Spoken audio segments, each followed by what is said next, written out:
Hello and welcome to Gardening at 58 North. So in this video I'm going to be planting up this bed here.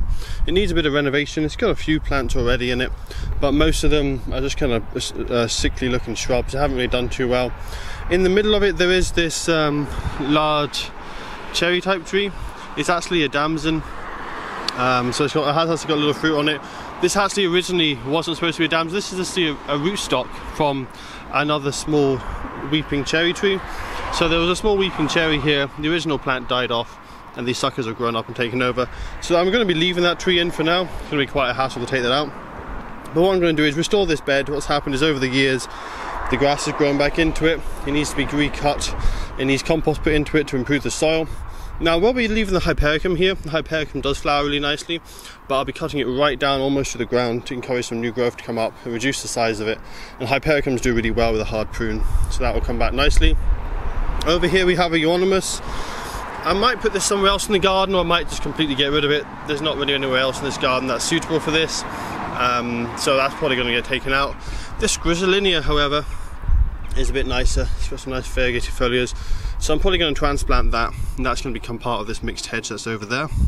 Eventually that will grow up into a nice hedge. Gladiolias are nice for hedging. They cut quite crisp, quite close together, not as well as a privet because the leaves are a bit bigger, but they make quite a nice dense evergreen hedge, so I'll probably be putting that in the hedge section. Otherwise I'll be clearing this area out completely. There are a few self-seeded plants over here. We've got self-seeded Cotoneaster there, so that'll also need to come out. A lot of grass, a lot of dirt. And so I'll cut around the edge with an edging iron and then just basically clear the bed, cut back the shrubs, remove the ones I don't want, and then start planting. But I'll just go show you now which plants I'm actually going to be putting in here. So these are the plants that we're putting in the bed. Now I've gone for a selection that should hopefully give quite a long flowering season. I'm also looking to put spring bulbs in autumn time. That will allow them to have spring flowers from probably about February right through to May. And these plants should take over. So you can see here there's quite a selection. I've got two tall plants, so there we're going towards the middle. Two tall plants flower at different times. This is June, July for this lily. This Gladioli flowers kind of late summer, so you can see there July, September. The ranunculus is quite a good spring flower, but it's a late spring flower, and that's quite a lot smaller than the lily or the Gladioli, so that will be going more towards the front of the bed.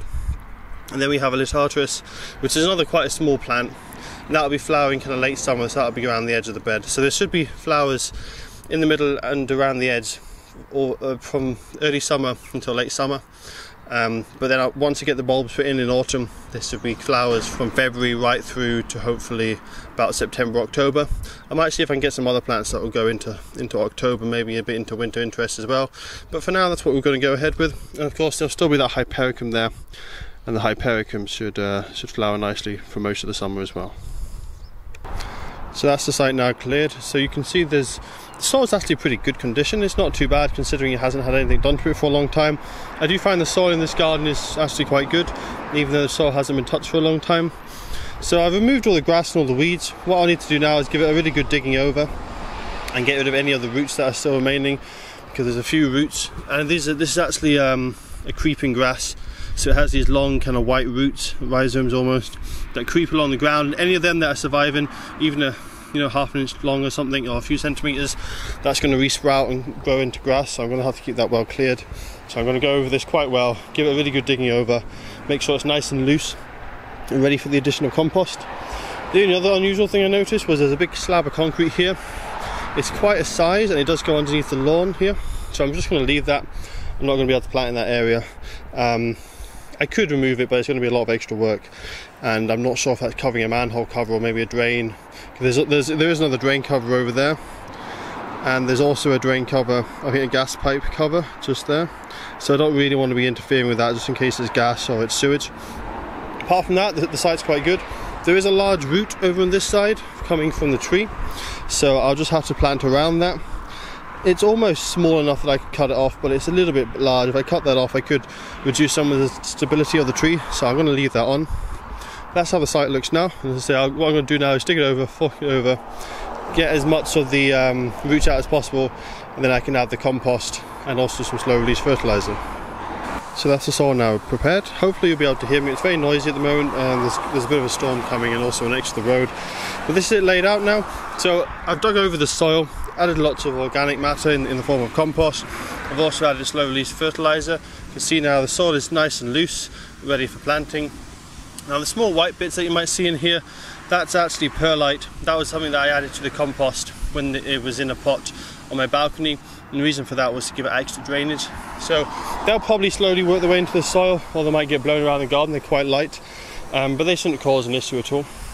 So what I've done is I've laid out all the plants where I want them. You can see here, some of them are easier to see than others because of the colour. So the Gladioli you can easily see on this side. There's going to be a big swathe. They're quite tall, they're late flowering, so they're going right in the middle. They'll probably be kind of September, October that they flower, so they should look quite nice in the middle there. Coming around here, the next easiest plants to see will be the lilies here. So these are the larger bulbs here. The lilies, they'll be flowering probably June, July. They'll be around the middle as well because they're quite tall. They'll probably get up to about a metre or so, maybe just a little bit under. Depends how well the soil is and what variety they have. And then on the outside, all around in a ring kind of shape, just an individual ring. I'm not double spaced or anything. It's the Liatris, which is the one with the nice pink flowers. They should hopefully do quite well. They seem to do quite well here in Scotland. And then further around on this side, this whole section's completely planted up with anemones. But the quality of the roots here are so bad that I'm a bit skeptical as to whether they'll grow or not. This is actually one of the better ones. You see ones like this here, they're completely dried up, so I'm not expecting much from the anemones. So I've overplanted them. I basically spread them out really quite dense, so that if they don't survive, if only like 50% of them survive, I'll have something actually half decent coming up. So that's about it for this laying out. The reason I lay it out like this is this way you can actually see what you've got. If you don't lay it out like this and you plant as you go along, you might not space them correctly, you might have them too close together, too far apart, and you've got big areas that are bare, or you have areas that are too congested. When you do it like this, laid out beforehand, you can then rearrange things, get things in nice even spacing. It works a lot better if you arrange plants like this. So I'll just go ahead now, plant these all up, and that'll be the site done. So that's the site now finished, everything's planted, everything's done. Now the only thing I would maybe do with this bed a little bit differently is re-edge it, because it's not exactly a perfect circle. I basically just follow the existing circle that was already there from the old bed. Ideally you would probably either remove the tree completely and recenter it slightly, so the bed would be a nice circle. If you didn't move the tree, you'd probably have to cut out quite a lot of this side of the bed, and then you wouldn't have that path, and you'd have to extend this bed into that bed instead of having the lawn.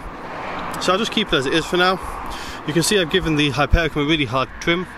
It's already got some shoots coming up, but Hypericums really like being cut hard. They tend to flower best if you cut them hard and then let them grow until the end of the summer, and then they're put on a really good display. So I'll probably just keep trimming it down to about that height every year, probably late autumn or early spring, and it'll resprout no problem. So that's about it for this video. Now the plants I put in, as I say, the anemones were looking pretty bad, quite dried up, so I'm not expecting much for them. Also the Liatris was also looking quite bad, pretty shriveled up. I think most of them will survive though, they're all okay. Gladioli, no problem with them. Same with the lilies. The lilies were looking pretty good, so they should come up as well quite well. So there's 5 of them, and then there's about 20 or 30 Gladioli. So it'll be interesting to see them come up. I'll give you guys an update in a few months' time when they're in flower. If the anemones come up, I should have an update pretty quick. Otherwise it'll probably be when the lilies come up, because they'll be the next earliest flowering plant. So anyway, I'll give you guys an update. Also, I'll be doing a spring update soon of the spring bedding here. You can see it's just coming into flower. I'll give you a little preview here of what it looks like. You see it's absolutely covered in flower buds. That's because I gave this a trim, to make the plants a lot bushier, and you can see every new shoot that's coming up is covered in flower buds. Also, we got a lot of fresh growth starting on the primroses here. Some of them are actually flowering already, which is quite nice. And also the violas and pansies are just starting to come up. But I'll give you guys an update of them soon. There's also the planters at the front here, which is just starting to flower. But I'll give you, as I say, these should look better in a few weeks' time. It's just the 2nd of March at the moment, so it's very early spring. So it's a bit early for the spring flowers. But that's all for this video, and I'll see you guys in a few months with an update on this front garden.